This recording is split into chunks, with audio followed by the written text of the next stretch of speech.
Yeah. Ba-dum-ts. Oh my God, that's awesome. Hello and welcome to the Hackaday Podcast. I'm Elliot Williams. And I'm Kristina Panos. This is episode 352, Visualizing Sound and Windows 11 is a Dog. This is our first normal show of 2026, and as such, we have so much news to cover. I guess we should start off with Tom Nardi's awesome piece, 2025 as the hardware world turns. This was our kind of hardware year in review piece. Unsurprisingly, number one billing he gives to the AI/LLM/whatever revolution that took over this year, and I think he's probably right. He's got a great balanced take, I think, on the kind of pros and cons, and actually he cites none other than our very own Kristina Panos as an example of how vibe coding can go right. I'm still using it to add elements to the system. For those of you playing along at home, it was a personal library management system that uses barcodes. It's not like you didn't know what you were doing. You supervised this crazy machine to do the work. I also had supervision, but yes. Also good. I took Java, Unix, and I've done some HTML and CSS, but this involved Flask servers and like Alembic migrations and things like that. Flask is actually really easy once you dig into it, but that's just one of those other things. My plan is to go through and comment everything and then see how close I am to what's really going on. Oh, that's a good idea. I should be quiet. I'm a horrible web coder. But I remember going through the intro things in a few hours, and it was pretty pleasant. But if that's a few hours you didn't have to spend, then good on you. But am I wiser? I'm not much wiser than I was before. Yeah, and that may be the problem, right? And this is also something that Tom points out, but I think a lot of people have pointed out, is that getting it done is not the same as having learned from it. Yeah. But I like your approach of go back and take it apart after it's done. Sometimes it's easier to learn from a working system than it is to learn something from the ground up. I'll agree with that. I've actually had it make a lot of web pages for me that mimic other pages that I'm paranoid about putting my writing into. Okay. I made a spinner wheel. Like you enter names or whatever. For me, it's things to do, and you spin it and it lands on something and it makes a little ticking noise and everything, and there's even confetti when it's done.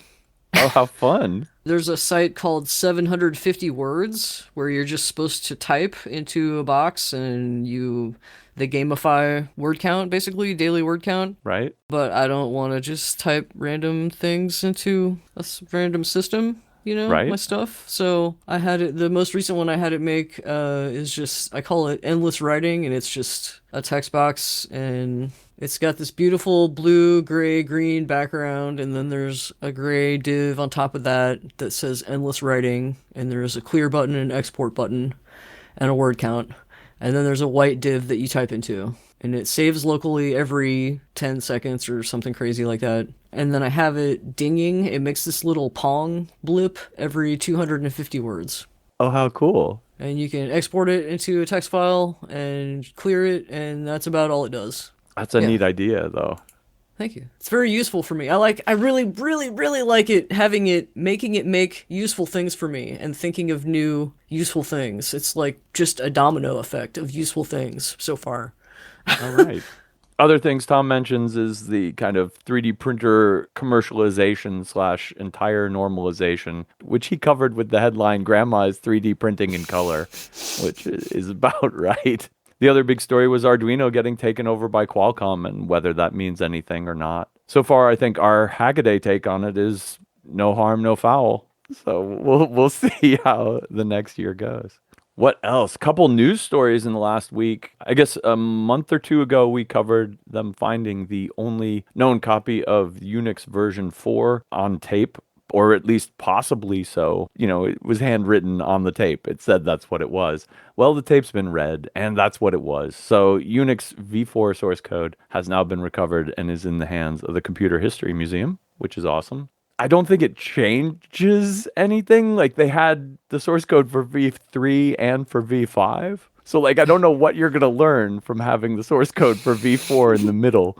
If you're running a computer history museum, part of your thing is, documenting all the stuff. And so I'm stoked for them that they got this one off the tape. It's like you had an encyclopedia and you're missing volume 7, K through L, right? Like it would drive you crazy until you found that last missing volume. So I could feel it. Just before Christmas, there was a crazy windstorm in Boulder, Colorado, with winds in excess of 100 miles an hour.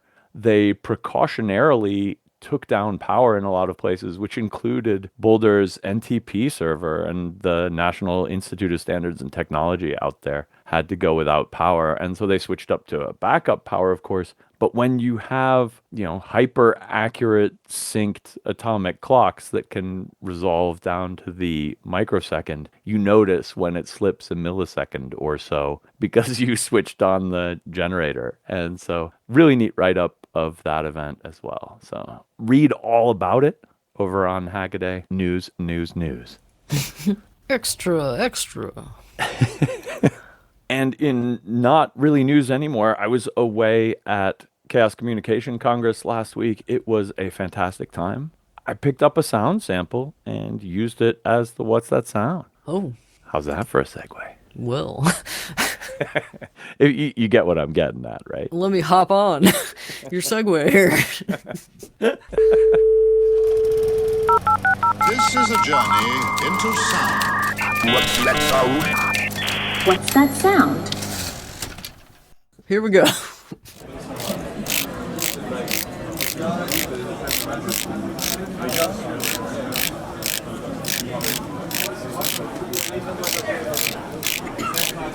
What in the... My clue to the audience was don't think about the rhythm. It's actually in the sounds itself, not the pattern that it's making is just the pattern it's making. I mean, it sounds like we're ratcheting. But there's like a louder point. I don't know. I got nothing. It was a super long flip dot display, and I had the microphone halfway along, and it actually flipped along slowly, line by line by line, as it went by my microphone.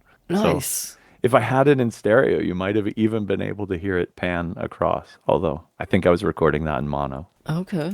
But yeah, it's a big flip dot display. Anyway, 3 correct answers. Brian Lawrence, Flippin Heck, and master of N-1. Congratulations to you all. I got a 6-sided die, so let's do 1, 2, 3, 4, and 5, 6. See who wins. 4 is 1, 2, 3, 4. Congratulations, Flippin Heck. Oh, yeah. My favorite comment comes from Jono Whitaker. Oh my God, we'll talk about a hack of his in a little bit. That's really cool that you listen to the podcast. Some sort of clicky county wheel. Sounds like a micro pipette, so let's go with that. Also, the sad, sick Happy New Year's opening last week was the most tragic, funny thing I've heard in 2026. Hope you feel better soon. Thank you. I was like, Happy New Year, tweet, and I did the trumpet thing, right? The New Year's trumpet. Oh. Because nothing points out that you're running a super high fever and are barely able to keep your stuff together like a celebratory trumpet. Man, wouldn't a sad tuba be more appropriate? Yeah, probably. Anyway, congratulations once more to Flippin Heck. The rest of you will come up with a sound for next week. You can have your chance to try to win a Hackaday Podcast t-shirt. Get yourself a t-shirt. Is that a real song? No. Damn it. It is now.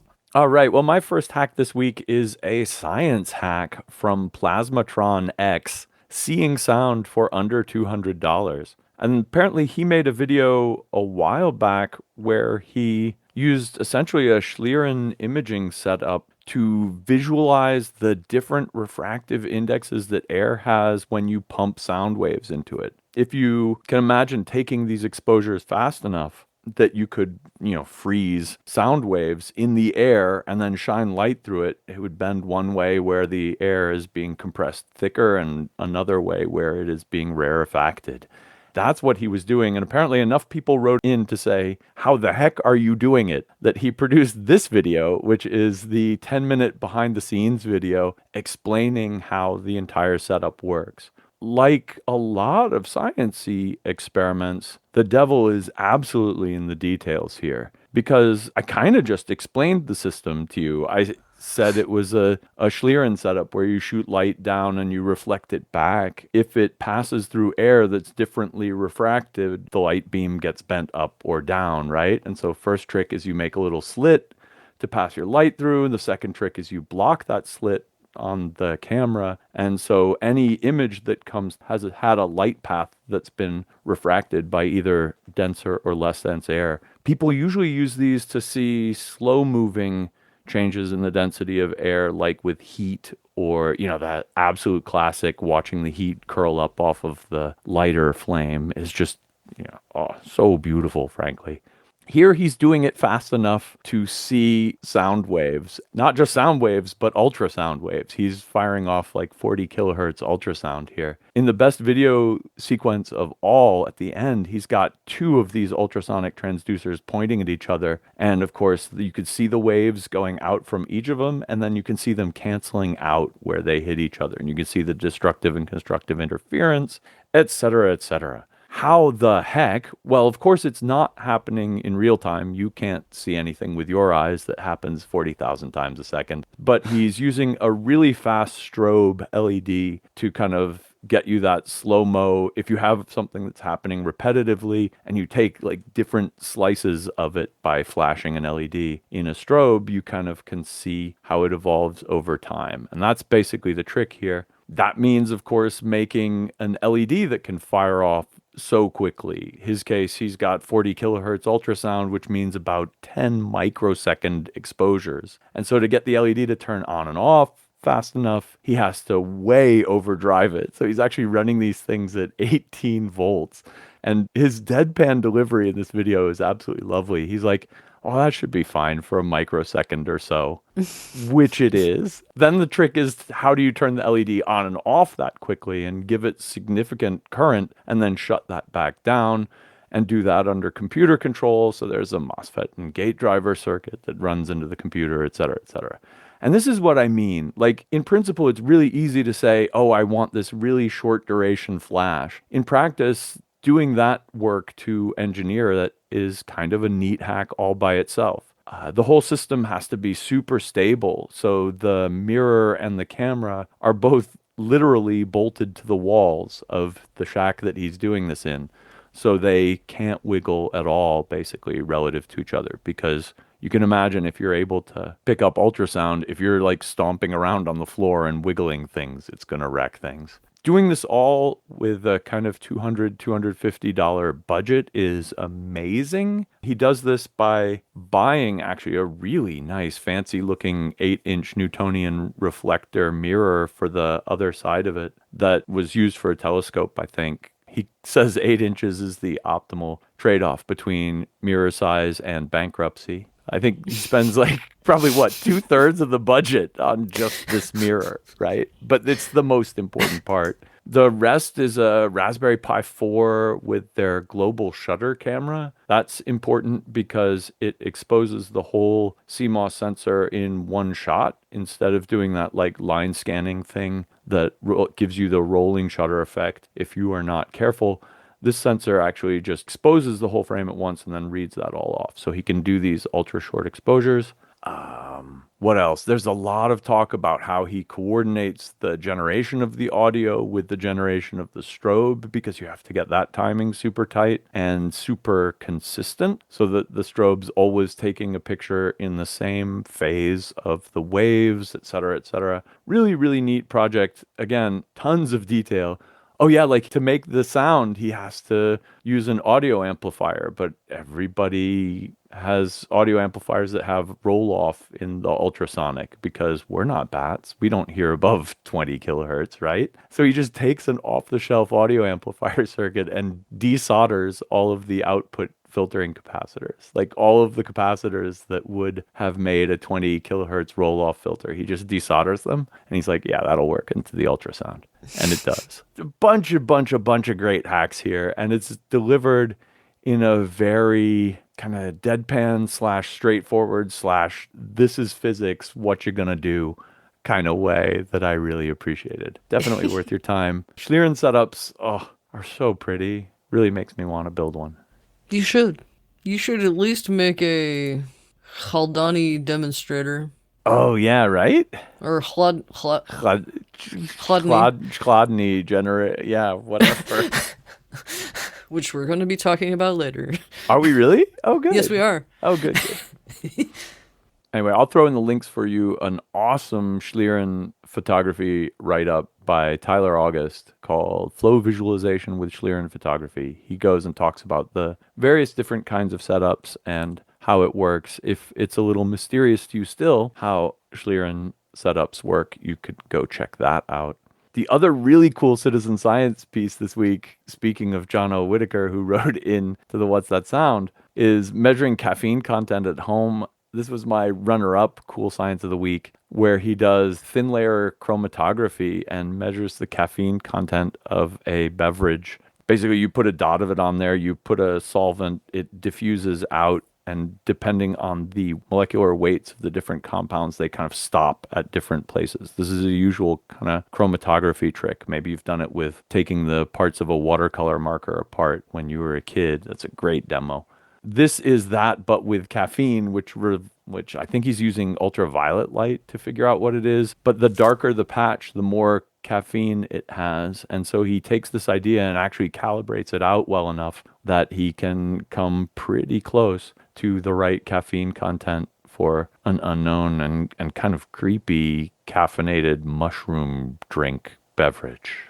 Never. Second science article of the week. Go check that one out. Well, my first hack is kind of more of a lightweight hack, unless you consider the gravity of words. Ooh. No, I'm not up on my social media, I guess, because I wasn't familiar with these receipts, so-called receipts, outside of, obviously paper receipts that you get in the real world, and the wrestling kind of receipts. But I guess it makes sense. Anyway, Teddy Warner thought it would make perfect sense to make a device to issue paper receipts for any what have you worth commemorating. Surprisingly, Teddy's device isn't really meant for internet social gatherings. Rather, he made it to capture the banter that happened within his apartment. And not just his banter, his friends too. Consider the short demo video in which Teddy utters not a witticism but a misheard word, and gets roundly made fun of for it. Off to the interface, it's time to quote that stuff. So someone picks up their cell phone and types into the small, locally hosted web interface that Teddy made. And then the quote comes out on a small thermal printer, and it's promptly handed to the one who uttered it. It's fun stuff, isn't it? Now, I really like paper, so this one really appealed to me, and I do a lot of writing by hand and typing on typewriters, and I don't know. I probably saw more in this than the average person, so I chose it. But the really neat thing about this hack is that Teddy was able to fit a Raspberry Pi 5 and a suitable power supply inside the housing of the receipt printer to make a tidy project. Ain't nothing wrong with a receipt printer hack. Tried and true. Yeah. Man, my son got for Christmas this year a receipt printer camera. And this is something that I've seen hackers make for I don't even know how long now. And this is a bought from the internet version of exactly that. And I'll tell you what, it is well done. I don't know what algorithm they're using in there to set the contrast just right so that it works on thermal print paper, but it actually works extraordinarily well. And he was having an absolute blast with this thing. But, I want one. Yeah. Well, I mean, I'm sure we've covered multiple versions of this idea on Hackaday. Yeah. Good point. Well, I do have this really cute little thermal printer. Ooh. Yep, here it is right here. Ooh. Isn't it cute? It is cute. Little cat face and little cat ears. What? I can't actually see it. Yeah. Oh my God, yeah. Well, now you have a project. I do. Okay. Next up from me is a twofer of device liberation hacking. EA modifying a Qingping air quality monitor for local MQTT access. And Damn It Jeff, a video covering jailbreaking the Amazon Echo Show, where here the real work was done by Rorty's 2 and company over on XDA developers. And what these two hacks have in common is that they're both nice devices with a screen and kind of beautiful as devices. and they both run Android operating systems on the inside.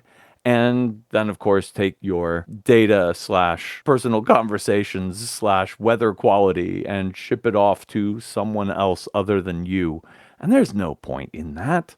The motivation for both of these is kind of taking local control of your own data. And the fact that they both run Android makes it relatively easy to do so with both of them. In the case of the Qingping air quality monitor, actually you just plug in a USB cable and say ADB shell and break the not very clever password, and off you go. Yeah, you've got root access. You can change whatever you want. The simplest thing to do is just change the hosts to refer to a local server and then set up your own MQTT server at home instead of sending the data off to, I guess it's Xiaomi is the mother concern of that one. This device is an air quality monitor with weather station and a whole bunch of other cool integrated features. So if you want to keep the weather, you have to figure out a way to proxy that, and et cetera, et cetera. That's kind of the hacking going on here. But the good news is that getting into the device was just dead simple, and it's really just running unmodified Android. So, hacking at it is as easy as changing some local files. This was not the case for the early Amazon Echo shows. You've seen some of those other Amazon Echo devices, which are kind of glorified speakers, and it listens to you and can do voice commands. This was the one that had a screen on it. Again, Android under the hood. There was actually a real hack needed to get into this thing. It was meant to be secure, and Rortiz's work allowed you to jailbreak the thing.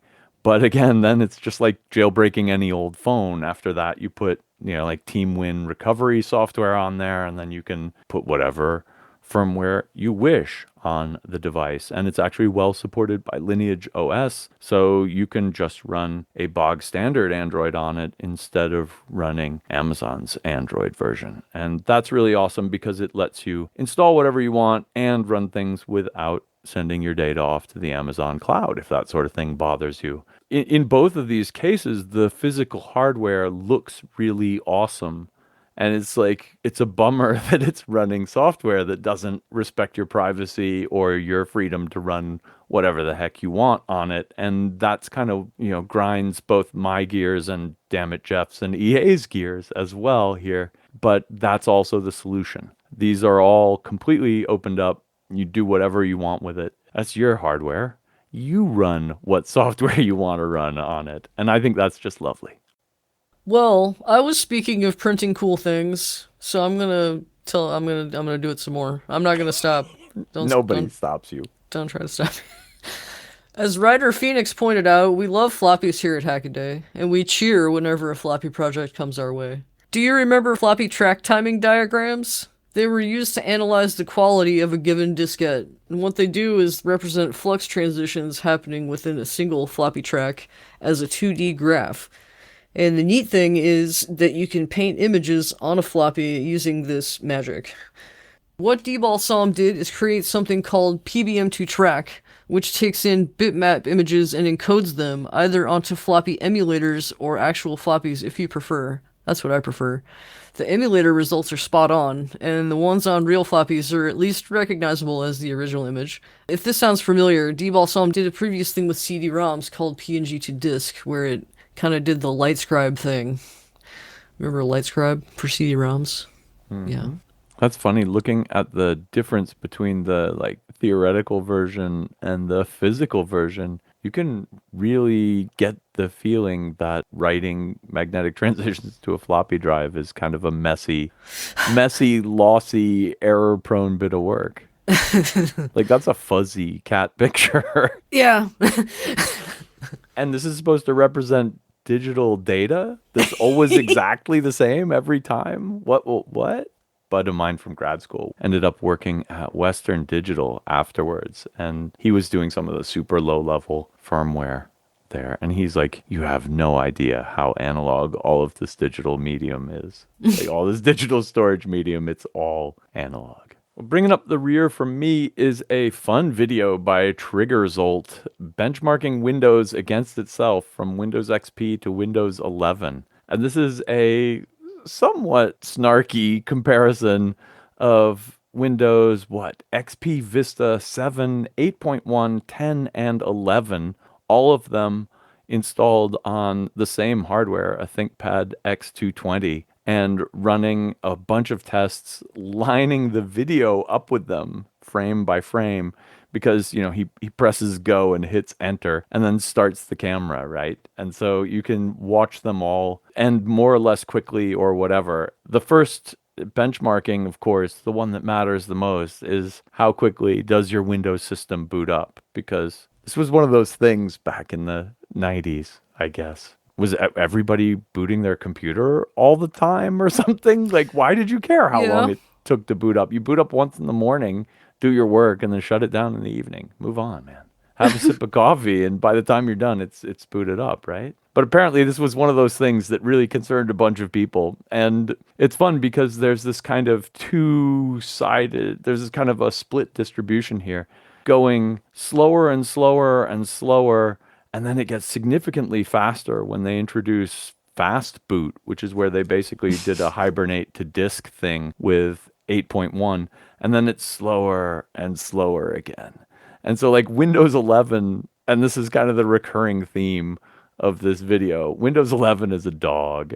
Windows 11 is the slowest booting up, even though it uses this fast boot technology. Windows 8.1 was the first to use fast boot, but also the kind of smallest and most lightweight of them. And in that sense, kind of the most performant. This kind of broad story works its way through a lot of this analysis. XP at the very beginning and 8.1 in the middle use the least memory, or they're the fastest, or they fire up calculator as quickly as each other, basically. Like, there was apparently this big refactoring with 8.1, and then in 10 and 11, it's just gotten worse again and worse again. So like on one end, there's like XP, and then it got a little worse with Vista, and then it got a little worse with 7, and then they cleaned up shop with 8.1, and then it decayed with 10, and decayed again with 11 to get to where we are. One of the coolest tests here is, given a cap of 5 gigs of memory, how many web page tabs can you open at the same time? The winners here were like Windows 7 and 8 had like 250 tabs open, and the losers are on the super primitive end. XP just didn't have the memory management capabilities and can only open up 50 before the system becomes unusable, and it's like swapping in and out of memory. And Windows 11 on the modern era is so bloatedly written that it crashes out with, or like 49 or something. It doesn't even make it to as many as Windows XP could run. Oh. Now, you could say this is a weird test because it's all done using 12-year-old hardware. And I think that's right. I mean, nobody's experience of Windows 11, almost nobody's experience of Windows 11 is this experience of Windows 11. Your current computer is 3 times faster and has 10 times more memory. So you don't notice that it sucks this much. But his point here is there has been this kind of slow bloating and worsening and slowing down of the operating system over time, but it got a refresh with 8.1, and that's kind of cool to see. I remember 8 as being the Windows that like everybody hated, except for maybe Windows ME, which I think was around the same time too. And I guess Windows 9, which they didn't even come out with, right? They just skipped that one entirely. They went from 8 straight to 10. Like, I remember 8 getting a lot of flack from Windows users. And what's funny here is that according to basically all of his benchmarks in terms of battery use, RAM use, speed, ease of, opening up applications, it's actually a real killer. It's actually a really awesome, it may even be the best of the Windows operating systems. So that's kind of cool. Anyway, most of this video is just a fun time getting snarky with Windows. And that's worth watching too. There's some, quote, serious benchmarking, but, I've covered all the results for you now. You get to free ride and enjoy the snark when you watch the video. Well, for my last hack, I chose Patrick Gillespie's Messing with JPEGs in a Text Editor is fun and glitchy. Now, if you want to edit an image, you'll you're probably going to reach for GIMP or maybe even Photoshop, but not Patrick. He wanted to explore what can be done with editing a JPEG on a raw, textual level. Now, it's not as simple as it sounds on the surface. Of course not. You can't just open an image in Notepad and go to town. Why not? Well, it's easy to obliterate key pieces of the image format that are necessary to make it render as an image. So Notepad is especially bad because it likes to sanitize line endings and things which mess up file structures. So what you need to do is open it in a binary editor, which will only change specific bytes and do so when you tell it to. If you do this, you can glitch out an image to your heart's content. You know you want to mess with this, and Patrick made a tool for that already. I'll put the site in the show notes. Just go there, upload your image, and have at it. The video linked in the article tells all about how to use it and what various things will do to the image, and it's definitely worth watching. So go forth and mess with JPEGs. Show us what you got. That's really cool that you can do it live. You know, you can kind of... Yeah. You get to see the results as you're screwing around, which helps because, you know, you're basically flying blind if you start messing around. Yeah. Yeah. Let's just change some of these bytes, or maybe some of these bytes. But I guess if you know a little bit about the image format and then you start to do it incrementally like this, you could actually learn something about it. Learn something. Okay, forget it. Don't do it. Just go screw around and see what comes out.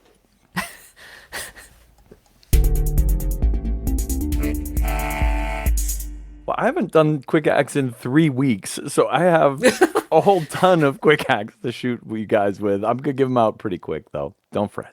First off, TOS Studio, drive 1024 by 600 pixels via I2C with an ATtiny 85. The project is basically a demo for how some modern display driver chips handle all the bad stuff for you, including having enough memory to do the screen buffer and then some, and doing the rendering, etc., so much so that you can write to it using I2C with the minimalist of microcontrollers, and the display driver handles the rest. It's just a really cool exploration of something that I think might be useful to a lot of you doing low-level microcontroller stuff. And John McNelly, an RP2040 powered ADS-B receiver. This is really cool. He's got the programmable IOs, the PIOs, doing the high-speed demodulation to receive ADS-B broadcasts, and these are put out by airplanes so that other airplanes can figure out where they are and not run into them. This is now an open source design that you could put on a module, that you could put on a remote control plane or a quad or whatever it is you fly, and be aware of actual civil aviation things in your neighborhood. Really useful. David, graphing calculator gets USB-C upgrade. This is actually a pretty simple hack, but it's some pretty brave surgery. He pulls the old charger out of a fancy graphing calculator and replaces it with one of those little USB-C plug modules. It's microsurgery here, and took him a little bit of a head scratcher when he didn't realize that he had bridged the USB OTG pin, etc., but he fixes it up and shows you how. If you want to convert your devices over to USB-C, it's not as bad as it could be. Cure33 Chrono B with a Q and a 0, a minimalist low-power binary-coded decimal wristwatch. This is just a really cool first low-power design, and it shows the time in bright LEDs on your wrist. Just a sweet project and absolutely fantastically documented. First gizmo, print your next LED bezel. First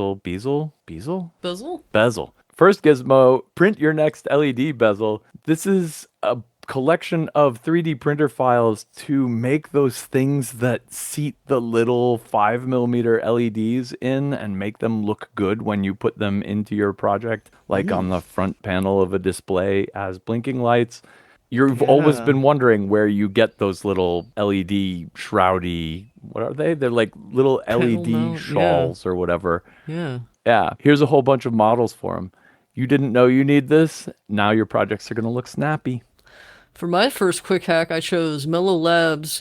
Tired of burnt fingers? Try PID tuning the hot glue gun.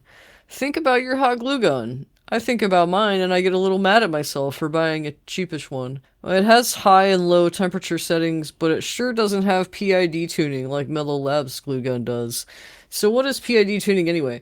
Well, if you're into 3D printing, you may already know where this is going. By varying the power to the heater proportional to both the P parameter, which in this case is the temperature, as well as the I integral, and D derivative of that value, you have much finer control than simply on and off, which tends to lead to wild temperature swings and messy strings. Mellow Labs PID control uses a thermistor that could have come from a 3D printer, and a MOSFET driven by a Raspberry Pi 2040. The microcontroller is powered by the hot glue gun's battery, which is fed through a buck converter, and there's a small OLED screen to display the temperature, which is set with 2 push buttons.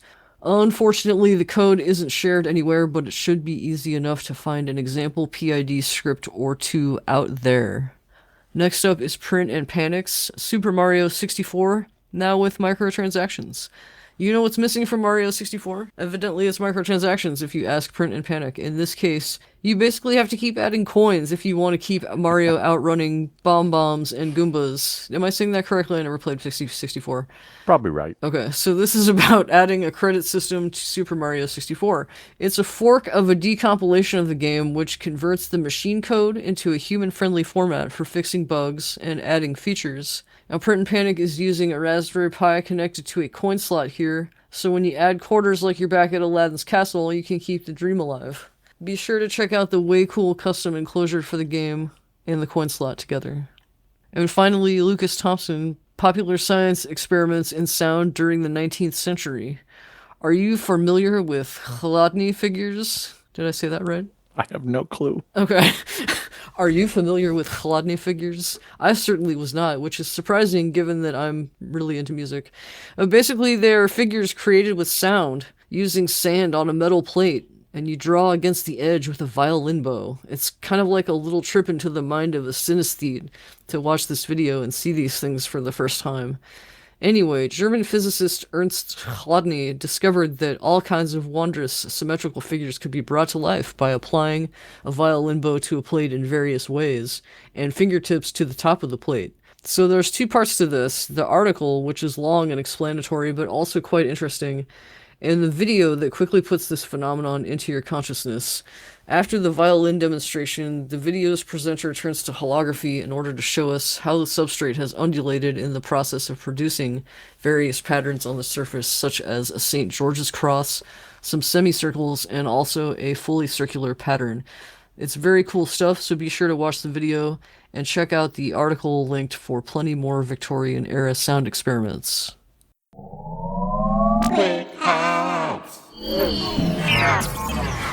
Well, that brings us to our Can't Miss articles. These are long-form pieces written by our fantastic Hackaday writing staff.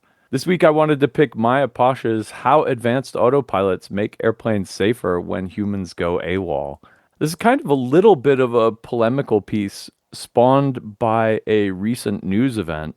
I say, and the recent development is that in the past 3 years, 4 years, there have been emergency autopilot systems installed in a bunch of small airplanes that are capable of landing them if the pilots become incapacitated or whatever. They've never been tested until now. And the good news is that both pilots escaped completely unharmed. The bad news is that they had apparently a crack in their front window that was big enough that it depressurized the cabin, and, oxygen masks came down and stuff like that. It's not clear if anything worse was going on, but they said that it was a, quote, complicated situation. And because of that, they probably could have tried to land the plane themselves, but because they knew they had this emergency system set up in there, they actually didn't, and they let it go.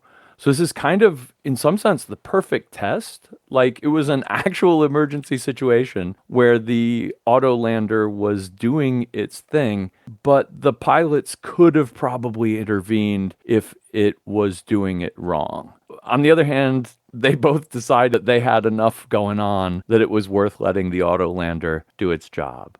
So pretty cool test, and I'm glad they both got away free. But this brings us to the whole question of what the heck is up with autolanders and autopilots in general in airplanes, and et cetera, et cetera. And Maya's basic point here is that this technology is a lot older than you think it is, and probably a lot safer than you think it is. It's funny, there have been autopilot systems on airplanes since she has this one from a DC-4 in 1947. And so this is before there was GPS, right? The thing had special radio signals being broadcast at it, so it could use those to do essentially like LORAN-like navigation before there was a LORAN, and figure out where it was and guide itself along. They were actually telling the plane what its glide slope was externally. And so it was kind of some weird hybrid between auto landing and remote control. Like they were telling the plane how it was doing, and the plane was responding to this information. But this is back in 1947, people. And of course, today, airplanes are running on autopilot all the time. Their autopilots are very unsophisticated. It's like position hold and speed hold. Some of the more modern ones also add in things like, oh, there's weather up ahead, you can route around it and stuff like that. I think it gets interesting when you try to compare self-flying airplanes to self-driving cars.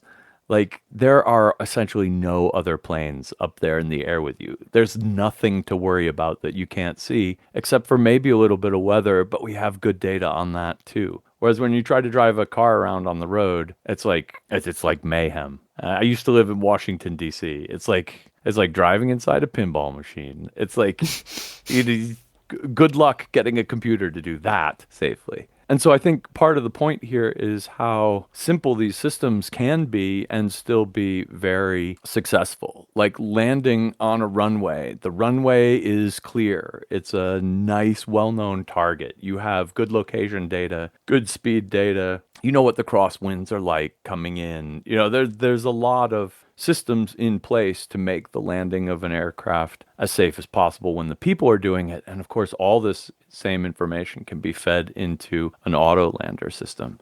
And so in some sense, it's not super surprising that when one of these things should finally get used in anger, it actually works correctly. It's really cool to see it happen, though, and there are a lot of small and freight planes flying around that have one or two pilots in them. That's not a lot of redundancy. If one of the people gets sick and the other one has to take care of them, there's no free hands left. And so it is nice to have this kind of system in place for these situations. Part of me thinks that because these auto landing systems can be kind of so simple, so easily understandable, they also can be made to be fairly safe. I don't want to think about that. I don't want to get on a plane anymore, I don't think. Really? Yeah. Yeah, if you don't want to get on a plane, you absolutely don't want to watch this talk that I linked in the show notes or in the comments to this one. Actually, it's really a great talk. It's called What's It Doing Now? And it's a talk given by a guy who is an airplane automation crash, whatever, inspector / event resolution specialist. And it's really neat look into kind of the deeper levels of pilot-autopilot interaction and what all can go right and what all can go wrong. And actually in that talk, he mentions the two examples that Maya picked up in her article here. One of them was an airspeed indicator gets frozen up and the autopilot bails out, handing control over the pilots who don't realize that that's what's happened. They maybe failed to see an indicator light somewhere, but you're a pilot, you're asleep at the wheel, right? The plane's just flying along on autopilot mode, and then all of a sudden it hands you the controls. You look at the various indicators and they're like, oh my God, the plane's going way too fast. And so they slowed it down and then they actually stalled it out of the air with fatal results, unfortunately. But had they been kind of following along the whole time, they would have maybe noticed, that the airspeed indication was wrong, which is what kicked the autopilot out, and then they would have reacted appropriately. This is kind of the one thing that makes me worried a little bit about autopilot systems, is that when they realize they have a failure condition and hand over to the people are like, need to be getting the full information they need to continue flying the plane right? Yeah. Like, Oh. yeah. Yeah.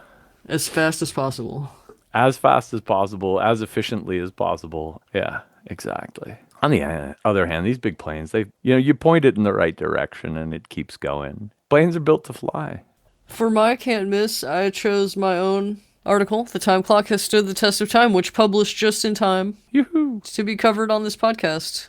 And it's true. I always thought the actual act of punching the proverbial clock was way cool because it seemed perfectly apt and meaningful in the face of the dull workday. So I became curious enough to explore how time clocks came to be, how they worked, especially in the old days, when you just insert your card willy-nilly into the top. How did it know where to punch? I was hooked. So in this article, I first bring up Willard LeGrand Bundy, a New York jeweler who invented a time clock in 1888.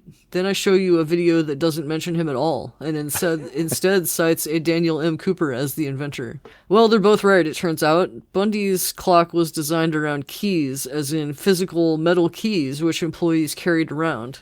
And when inserted into the machine, it would read the key and stamp the time internally on a strip secreted away from the employee. Now, Cooper's version used cards, which Bundy's eventually came to use as well. So then I go on to the meat of the thing and explain how they actually work. So Cooper's clock was designed around long cards that we still see today. You can get them on Amazon. That's where I got mine. In case you're not familiar, the cards are a fixed size with columns and rows corresponding to the days of the week, and there are 4 slots per day, at least on mine. There's punch in, punch out for lunch, punch back in, punch out for the day. But basically, the card is mechanically indexed inside of the machine. You insert the card into the top slot, and it gets pulled down by gravity until it hits a fixed metal stop that defines vertical zero. It doesn't even matter how haphazardly you insert the card because there are narrow guides that line it up and take care of drift. So now it's essentially graph paper. So how does it find the correct row? Well, the card doesn't move vertically. All you do is put it in and it punches. It's the punching mechanism itself that moves up and down and on a rack and pinion system. This is all, of course, connected to the timekeeping gears and plots the date and time precisely on the card. More modern clocks, say from the 1940s or so onward, use a frontal insertion scheme instead. I just got one from eBay this week, and mine is this way. I did end up getting the manual punch version just because I want my punches to be as precise as possible on the cards. It's just one of those things. Plus, I just wanted to work it myself, I guess. You know, it's just more fun. Yeah. It's less scary when you know when it's going to punch.